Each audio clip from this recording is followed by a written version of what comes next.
continente, es un espacio donde se encuentran objetos que van a representar diferentes procesos culturales.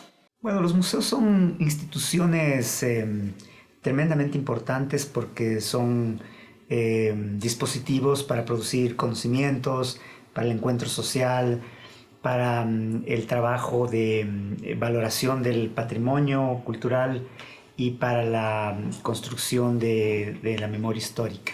Hay una diversidad enorme en clasificación de museos, pero todos cumplen con la misma función. ¿Cuál es la función?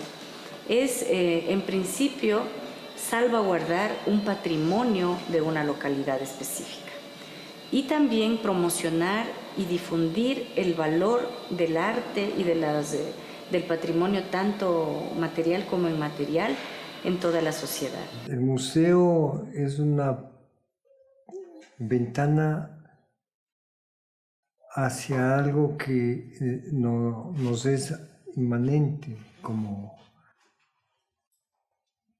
un ayer que es parte de lo que somos. Y en esa medida el museo debe ser un ejercicio que proponga respuestas al presente. Siempre se ha tenido la idea de que los museos no son repositorios o son lugares en donde se guardan cosas o evidencias de las culturas que ya no existen, ¿no? Como un testimonio de lo que existió.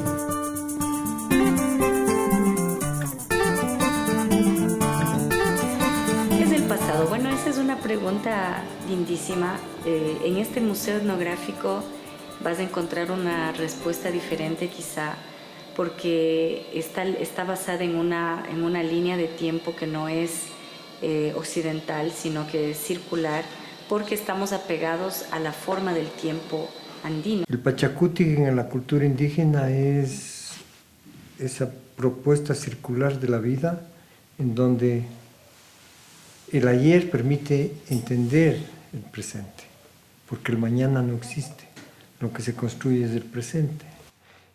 Y desde esa perspectiva el museo es eso, una propuesta de entender el ayer en perspectiva del ahora.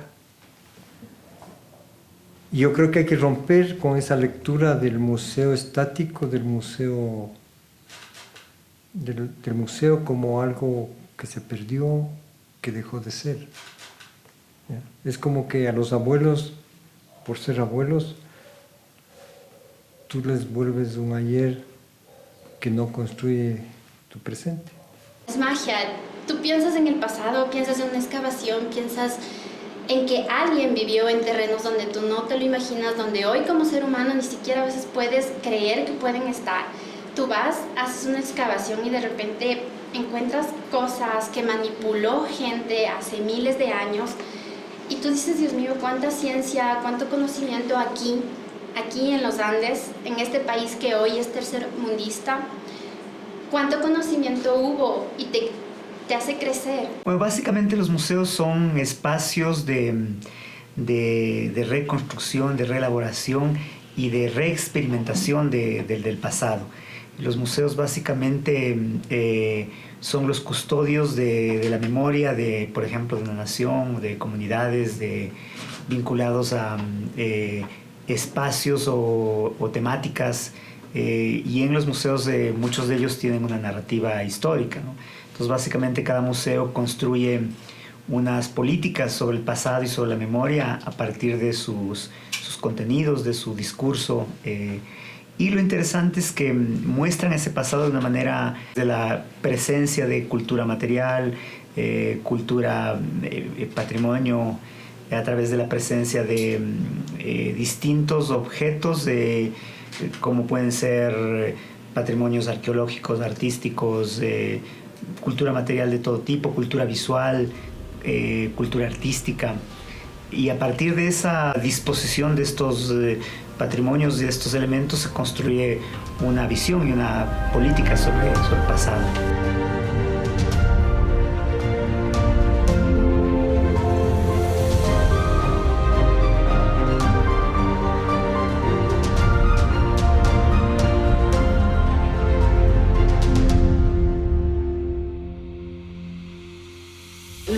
museos tradicionales, los museos clásicos eran erigidos o direccionados a partir de un concepto que se hizo en los años 70 y que eran los museos estáticos, pero ahora la modernidad nos apremia y nos vuelve más eficientes en el entorno comunicativo de un museo. Un museo es un medio de comunicación. Un museo tradicional, como casi son los nuestros aquí en la Casa de la Cultura, siempre va a tener su valor, ¿no? Ahora, eso no quiere decir que haya una necesidad de adaptarnos a los tiempos, ¿no? Y de que un museo sea dinámico, porque las sociedades cambian, los públicos cambian, todo va, digamos, dinamizándose, los puntos de vista, la manera de ver, todo eso se va modernizando, de manera que un museo también tiene que ser un esfuerzo por adaptarse a esos cambios de la sociedad. Yo recuerdo cuando era niña y visitábamos los museos, decían silencio, o incluso decía silencio, es un museo, entonces no nos permitían ni disfrutar de una visita. Ahora, con el advenimiento tecnológico, es muy complicado que a los muchachos que están en la escuela, en el colegio, y que tienen esta posibilidad de la tecnología, pararles frente a un bien cultural y tenerles media hora hablándoles sobre eso. Entonces es muy difícil que su atención esté en ese objeto cuando ya existe una interacción con la tecnología abrumante y diaria. Generalmente tenían esa tradición, ¿no? Que todos los objetos estaban detrás de las vitrinas. Tú entrabas a un museo y no podías apreciar, digamos, los detalles de estos objetos, siempre detrás de las vitrinas con un texto en el cual se te explicaba.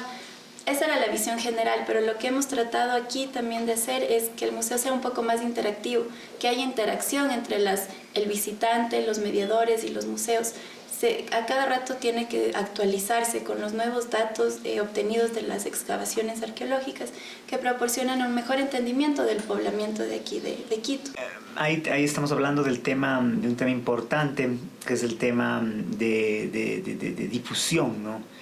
En un libro que escribimos con una colega, con María Fernanda Cartagena, El Museo Desbordado, nosotros hablamos que el museo en la actualidad está sufriendo una serie de cambios, y uno de ellos es que ha pasado de ser un lugar estático, un mausoleo dedicado a la alta cultura, a ser un medio de comunicación.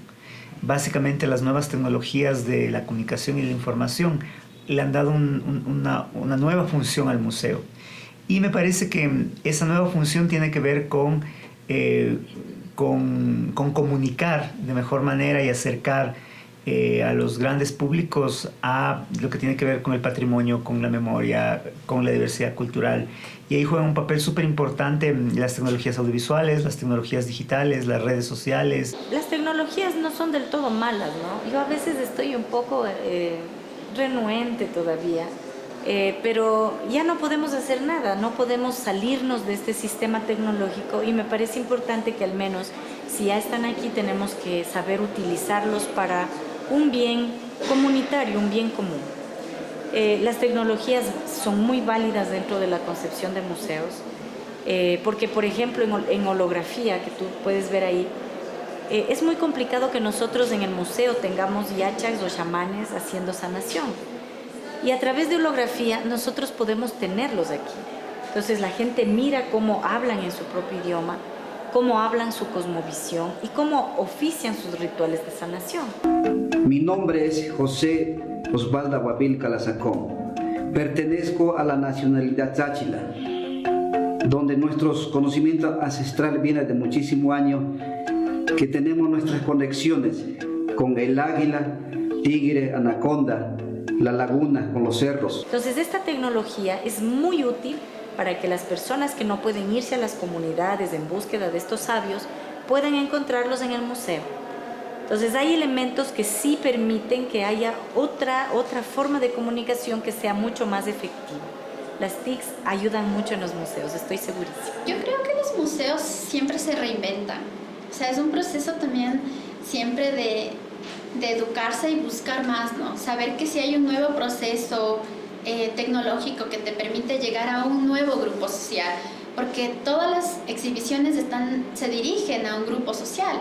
Entonces, cuando tú piensas en que de repente nunca has llegado a niños menores de 5 años, y tú dices, ¿cómo voy a hacerlo? Y empiezas a recrear escenas, juegos.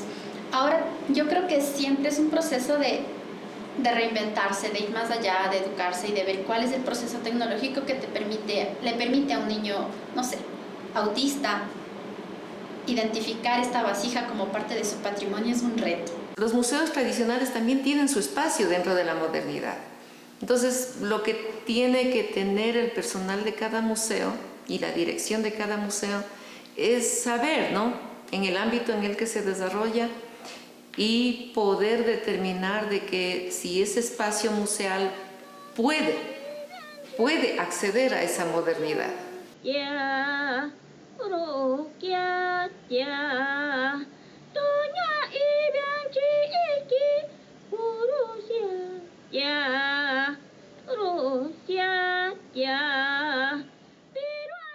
En este caso, el Museo Etnográfico se presta para hacer un museo interactivo. Ya tenemos holografía, tenemos videos, audios, tenemos espejos virtuales, tenemos mapping dentro del museo, y eso nos permite una interacción completa. Los chicos se divierten, bailan, tocan sus instrumentos musicales, se suben a una chiva quiteña para disfrutar de la música de fiestas de Quito, y eso hace que la comunicación sea mucho más efectiva. También se ha hecho muestras inclusivas, por ejemplo, de arqueología inclusiva para personas no videntes, a través de las cuales puedes tocar ciertos elementos para que estas personas sepan cuál era la forma de estos objetos, las decoraciones, los diseños. Entonces, lo que se trata es que, y además, las personas que guían aquí no son guías, sino mediadores. Entonces, depende del grupo, del interés del grupo, se puede hacer talleres, se puede hacer focus en ciertos aspectos que sean más interesantes. Entonces, la idea de esto es que el museo se vuelva mucho más interactivo. Vamos a encontrar que está montado por diferentes temáticas. Entonces, por ejemplo, aquí iniciamos con un área introductoria, luego tenemos un área que habla sobre hierofanías y cosmovisión y chamanismo, que es un poco la parte inicial de las culturas, es el origen, es la parte medular, es la parte más etérea de las culturas, dónde se forman, dónde se originan. Y luego pasamos a una siguiente fase, que es ya la forma de vida de los pueblos, donde se encuentran los modos de producción, la forma de arquitectura de los diversos viviendas, la vestimenta, los elementos, implementos de la caza, pesca, etcétera, y también los utensilios de cocina y de uso cotidiano. Este es un proceso que puede ser como subjetivo y objetivo, porque el conocimiento va desde mi criterio, desde el criterio en el que yo estoy enfocando la colección, desde lo que yo quiero transmitir a la gente. Si quiero transmitir un modo de vida, entonces yo creo que es como que una interacción entre las dos variables, ¿no? Entre colectar cosas y exponer cosas. Las colecciones no siempre tienen contextos arqueológicos, entonces por eso puede ser la parte subjetiva, porque las colecciones de los museos básicamente han sido obtenidas como parte de compras, regalos, obsequios, de gente que se dedicaba a huaquear, de gente que se dedicaba a vender y comercializar bienes patrimoniales. Tenemos también un área que habla sobre mitología, con mitos cosmogónicos de origen, y también tenemos el área de la fiesta. Entonces, este museo está dividido por temáticas sin diferenciar las culturas. Hay otros que están montados, por decirte, la cultura shuar, y hablan todo de la cultura shuar. Hay otros que hablan, en cambio, en una línea de tiempo, que dicen al inicio fue esta cultura y después vino esta y posteriormente esta. Todo va a depender del punto de vista del curador de la colección. Decir que las colecciones para mí sí son una cosa macro que puede estructurarse dependiendo del investigador. El investigador va a decidir cómo manipula y qué es lo que presenta. Y la exhibición depende mucho igual de en qué museo nos encontremos, qué es lo que queremos que la gente vea, qué es lo que queremos que los niños, los jóvenes, los ancianos, quiénes queremos que vean, ¿no?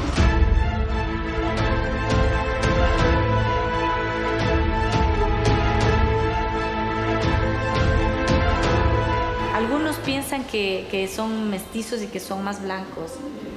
Y aquí se les hace ver y se les hace entender, no entender, sino que se den cuenta que tienen procesos intrínsecos que están dentro de la cosmovisión andina. Entonces, por ejemplo, cuando se les explica sobre las maneras de sanación a través de plantas, las formas de alimentarse, las formas, incluso en cómo hablamos diariamente, cómo utilizamos el quichua mucho para comunicarnos. Y es que también hay un problema. Pensamos que el museo... Hay un problema. No, o sea, cuando vamos a un museo valorizamos digamos, la vestimenta, los objetos en el museo. Pero cuando salimos a la calle y vemos a personas indígenas, a veces tenemos este prejuicio. Entonces no estamos siendo coherentes con lo que pensamos. Pienso que desde el colegio debemos impulsar a los niños y tener como una materia de patrimonio en donde se dé estos conceptos y se valorice primero estos conceptos de pueblos originarios, de indígenas, y entendamos que somos mestizos, pero también somos indígenas. Entonces, no sé si los pueblos originarios se sientan orgullosos. Yo creo que sí, obvio se van a sentir orgullosos de mostrar lo que son, pero empieza desde nosotros, no desde ellos, sino desde nosotros, valorar eso, valorar todo lo que somos, todo el pasado, para poder no hacer una diferencia como algo folclórico que se muestra en los museos, sino decir, esto es lo que somos. En los niveles en que explotaban a la gente que estaba en el campo, entonces aceptaban de que entonces se ocupen de barrer la ciudad, ¿no? Los barrenderos, los aguateros, ¿sí? Y sobre todo eso se ha ido generando estigmatizaciones. Entonces, la sociedad es lo que se ha venido fomentando desde el sistema, ¿no? Y esas prácticas convencen a la misma sociedad, ¿no? Entonces es necesario revertir eso, o sea, revertirle porque es necesario, porque se construyó un discurso de denigrar al otro, ¿sí? Y necesitamos que la propia población recupere esa autoestima, ¿no? Entonces, la educación, las instituciones públicas, ahí ese es el deber que tenemos, ¿no? Para poder presentar las cosas como fueron, ¿no? Nosotros debemos preguntarnos por qué razón en el sistema educativo no se enseña la contribución de los héroes indígenas, ¿no? Debe haber algún objetivo. Los procesos sociales, cómo la gente se ve cuando un grupo social en el Ecuador, te voy a ser muy franca, los indígenas en el Ecuador han sido rechazados por muchas generaciones, por un grupo social mestizo, por un grupo social que se cree blanco, y desde fuera, o sea, sin decir esto es bueno o esto es malo, esto pasa con cómo tú vas al mercado, pasa con cómo tú ves a la gente, como tú ves, dices, ok, ellos simplemente son productores y ellos me abastecen y yo les compro y así se acaba. Esto pasa en cómo tú te relacionas, cómo tú te diriges, si alguna vez en tu vida te ha interesado aprender una palabra quichua, más allá de que sea para un proceso de burla, sino consciente. O sea, ¿por qué? ¿Por qué es un apu una montaña? ¿Por qué para él es eso? Entonces, cuando ellos llegan a los museos y definitivamente se sienten identificados, es decir, lo que en el museo se está viendo es lo que el grupo indígena vive, siente, es decir, hay coherencia entre lo que se está presentando y lo que ellos viven, yo creo que sí. Yo creo que no puedo responder por ningún grupo social, pero yo creo que sí pueden sentirse orgullosos y pueden sentirse valorizados en una sociedad que ha sido de mucha discriminación, de una discriminación constante. Si tu abuelo se planteó ese tema, tiene el mismo problema que vos tienes ahora, que es encontrarse uno con el otro para tratar de hacer un nosotros, que ese es el gran problema del Ecuador. Ese es el gran desafío de las artes, y es el gran desafío del cine, y es el gran desafío de los diálogos que podemos tener en este país, que es un espacio de exclusiones, de racismos y de todo aquello que significa no admitir al otro como un hermano, como un constituyente de uno mismo. Entonces, los problemas se mantendrán en la medida en que no tengamos ni la voluntad, ni la capacidad, ni el conocimiento de qué somos, cómo somos y por qué somos así.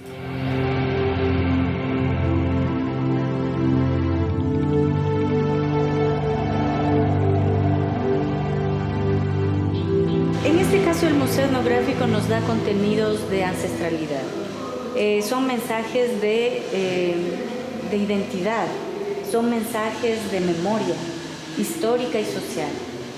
Digamos que la cultura son toda una serie de prácticas, de instituciones, de discursos que hablan del sentido simbólico que tienen todas las instancias de lo social. Pues siendo museo etnográfico, nuestro mensaje es justamente dar a conocer la diversidad étnica, cultural que tenemos aquí en el Ecuador. Queremos expresar es esta diversidad, ¿no? Esta diversidad de pensamiento, esta diversidad de cosmovisión.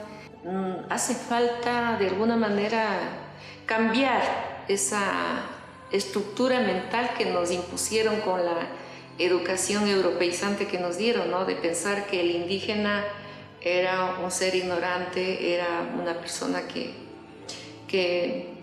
no sabía lo que quería ni para qué estaba en este mundo. De manera que eso queremos cambiar, esa visión, y darle la importancia que tuvieron nuestros pueblos indígenas en la conformación de nuestra nacionalidad actual. Bueno, el mensaje pienso que para todo tiene que ser claro, directo, pero también tiene que ser crítico, que salgas de aquí del museo con un pensamiento crítico, una idea de las ganas de difundir tu patrimonio y también de decir, esto viene al museo con razón, veo esto en las comunidades, por ejemplo, o en mi casa inclusive. Por eso ocupo este vaso para tomar agua y no ocupo un vaso para cocinar, por ejemplo. Entonces es como entender el pasado aquí en el museo, pero sales al mundo y entiendes un poco más cuáles son las dinámicas sociales que te están rodeando y de las que eres parte tú. Necesitamos que nuestra población, no tanto indígena como mestiza, logre recuperar su dignidad identitaria, ¿no? Tenga un orgullo de ser, ¿no? Si es negro, indio, mestizo, sentirse orgulloso de lo que es, ¿no? Que no sienta pena o vergüenza de pensar que es menos, ¿cierto? Porque ese fenómeno está en todos, ¿no? Entonces, el museo podría desarrollar unas dinámicas, ¿no? De conexión, o sea, tenemos que superar el estatismo, ¿no? El estar como bloques de mármol en nuestras oficinas y movernos, salir, interactuar con las poblaciones. Eso nos puede ayudar a desarrollar nuevas estrategias, ¿no? De trabajar con la gente, ¿no? De hacer nuevas formas de representación también y de contribuir, ¿no? A que la población conozca su misma historia y combata todas estas depresiones que existen en nuestra sociedad, ¿no?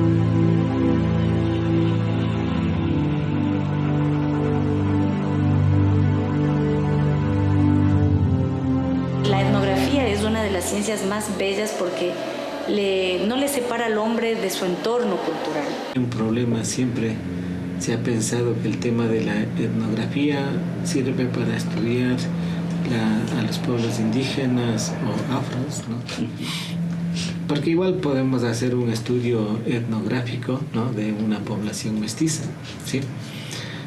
Incluso de una población mestiza que está en la parte urbana, ¿sí? Entonces ahí siempre ha habido este problema de pensar que se van desarrollando algunos conceptos, algunos métodos que nos permiten estudiar mejor al otro, ¿no? Pero también nos pueden permitir estudiarnos a nosotros mismos. Bueno, la etnografía es una metodología de la antropología, de investigación de la antropología, que trata de registrar todas estas dinámicas sociales y culturales. Por lo tanto, el valor etnográfico es súper importante porque representa lo que yo soy, las costumbres que yo tengo. Y entender eso es lo que me hace, y lo que proyecto en mis actividades diarias. Para saber que una tradición, que es decir, por ejemplo, para saber que una fiesta no solo es una fiesta, sino que tiene una connotación en toda la población, o sea, que toda la población está relacionada con esa fiesta. ¿Por qué? Porque nace, crece, vive, y cada año tiene que festejarla, pero no solamente porque es una fiesta, sino porque dentro de esta fiesta hay muchos valores que circundan. La importancia de lo etnográfico es eso, ¿no? Entendernos como seres humanos. Y si nosotros nos declaramos como un país multicultural, pluriétnico, diverso, lo decimos, ¿no? A veces así, un poco a la ligera, pero nos compromete mucho. El ser interculturales nos obliga a que realmente nos entendamos con estos hermanos diferentes. Ahora, yo pensaría que gran parte, ¿no?, de la sociedad ecuatoriana, de la población mestiza, probablemente no sabe que en la época colonial el mestizo sufría mucho el tema de su identidad, ¿no? Y por esa razón en esas épocas habían estos juicios de pureza de sangre, ¿no? Entonces la gente, sin ser especialista, solamente debería preguntarse por qué razón ponían tanto empeño, ¿no?, en seguir unos procesos administrativos, jurídicos, para lograr una declaración pública de que sea reconocido como blanco. Y eso nos ayudará también a superar el racismo, ¿no? Porque muchas veces, pues, el mismo hecho de conocer cómo han sido nuestros procesos culturales hace que tengamos este tipo de pensamientos, comportamientos. Y lo que ocurre dentro de las sociedades de los pueblos originarios es esta necesidad del sistema, y que es aplastante, de blanquearse. Entonces aquí vienen mestizos, vienen personas de otros países, vienen indígenas también, y encuentran algo de sí mismos y se autodescubren en una identidad ancestral.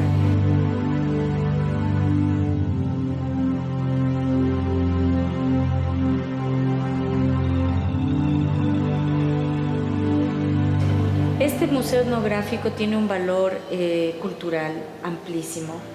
Como tú ves, este es un museo que casi todos los objetos se pueden tocar. No son objetos patrimoniales. Quizá después de 100 años lo sean, pero ahora no lo son. Son objetos de uso cotidiano, pero lo que nosotros damos como un valor importantísimo es dar a conocer y difundir los diferentes pueblos del Ecuador. Yo creo que todos los museos tienen un valor. Primero, el valor patrimonial, el valor que va a encerrar el mismo museo en sí. Las piezas que están dentro de un museo ya son piezas invaluables. Primero, si hablamos de un valor económico. Los museos tienen un valor económico altísimo, pero sobre todo yo considero que tienen un valor cultural. Los museos tienen un valor social, cultural, educativo muy grande. Definitivamente son importantes en la sociedad. Todo pueblo estructurado como un grupo social reconocido e identificado entre unos y otros, o sea, debería tener un museo que le diga de dónde viene, por qué está ahí, qué está haciendo, qué hubo en estas tierras que hoy está ocupando. La idea general es que la colección que puede tener un museo no tiene sentido sino en la relación con el público.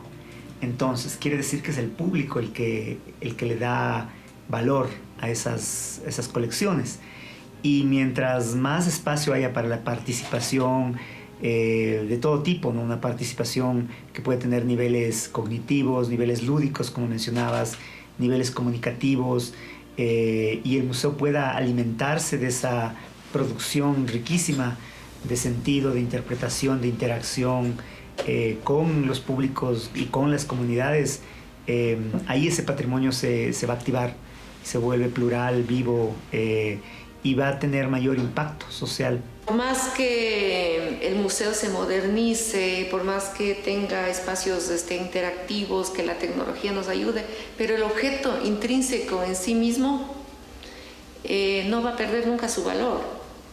Nosotros no lo vamos a revalorizar al objeto por darle, digamos, la dinámica en la visita. Yo pienso que el valor del objeto está íntegro ahí, ¿no? Lo que se podría revalorizar es los nuevos enfoques, las nuevas formas de ver, las oportunidades de presentar al objeto desde otros puntos de vista. El objeto en sí no necesita revalorizarlo. El objeto, mientras más pasa el tiempo, mientras más contenidos históricos tenga, solito se va revalorizando. Aquí tenemos pocas piezas arqueológicas en el Museo de Instrumentos Musicales, pero más tenemos piezas que son etnográficas, ¿no? Que son antropológicas. ¿Qué es para la Casa de la Cultura? Sabes que esta es una pregunta súper interesante porque muchas ideas nos han dado de que la Casa de la Cultura está más ceñida a la parte de los intelectuales, de la gente, de los artistas, y que no tiene mucho que ver con los pueblos de origen. La Casa de la Cultura ha sido uno de los medios que ha financiado muchos estudios arqueológicos. Yo creo que para la Casa de la Cultura, la arqueología es un medio de difusión cultural súper importante, básico en sus proyectos, pero más allá de eso, no sé qué le pueda significar, ¿no? Creo que es un modo estratégico de difundir la cultura a la sociedad, de conservar, porque tienen muchos centros donde pueden conservar esto.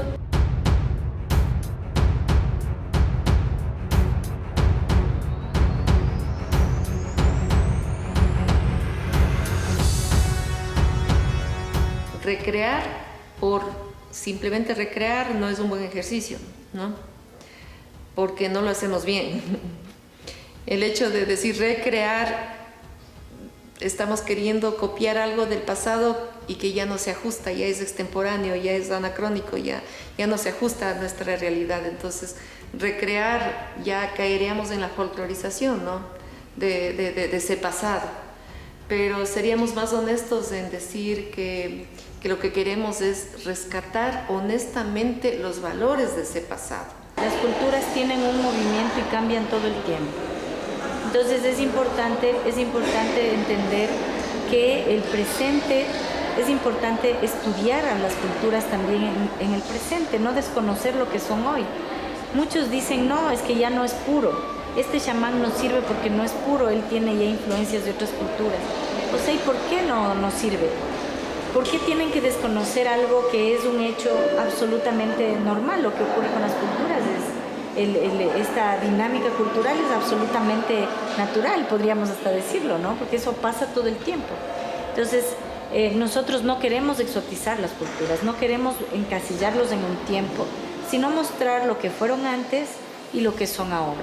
Lo que hacemos los arqueólogos es, a través de las investigaciones arqueológicas y el análisis del material cultural y los patrones de asentamiento, acercarnos a una verdad a través de datos científicos.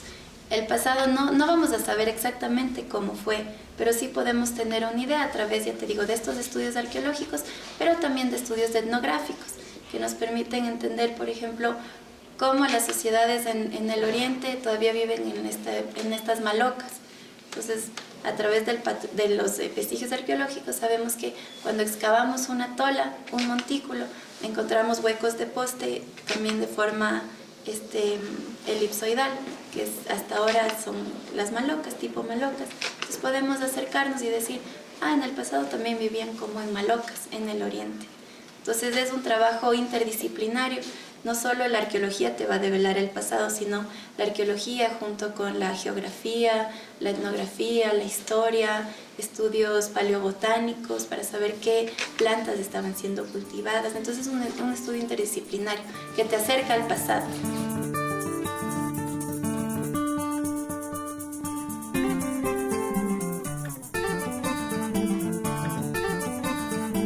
La antropología me ha permitido no caer en lo que muchos museos caen. Muchos museos lo que intentan es exotizar las culturas, intentan mostrar las culturas que fueron hace 500 años, pero no lo que son hoy. Entonces no podemos nosotros hablar de culturas puras, no podemos hablar de culturas propias o que no tienen influencias de otras culturas. Siempre va a haber algo que no quepa en el museo, un aspecto de la cultura que no va a poder ser museificada, que no puede ponerse en el lenguaje del museo. Eso es positivo, eso es importante porque quiere decir que hay una cultura viva que no se institucionaliza. ¿Qué puede hacer el museo frente a esa cultura en permanente cambio, movimiento, inabordable, inmusificable?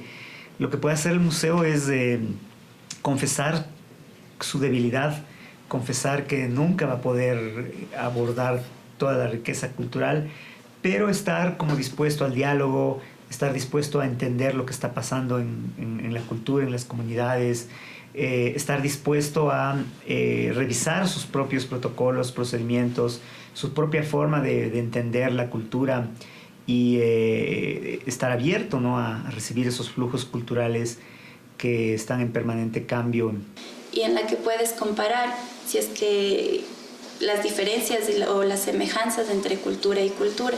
Te vas a dar cuenta que algunas sí nos asemejamos un montón con otras sociedades que pensamos muy distintas, pero también dentro de cada una, dependiendo de su medio, vas a ver que hay diferencias también notables que se debieron a respuestas de adaptación, pero también de modificación pensante, digamos, de las personas. Tiempo antes de la conquista española, ya podemos encontrarnos a los incas, pero estos incas ya tenían una mezcla de otras culturas pasadas. Entonces no podemos hablar de culturas puras, no podemos decir que aquí los quichuas son puros. Los quichuas vienen de mezclas con los incas, porque además ese no era nuestro idioma en este territorio, pero vienen con culturas anteriores. Entonces se fusionan estas culturas y se van dando nuevos procesos que guardan algunos elementos de las culturas anteriores.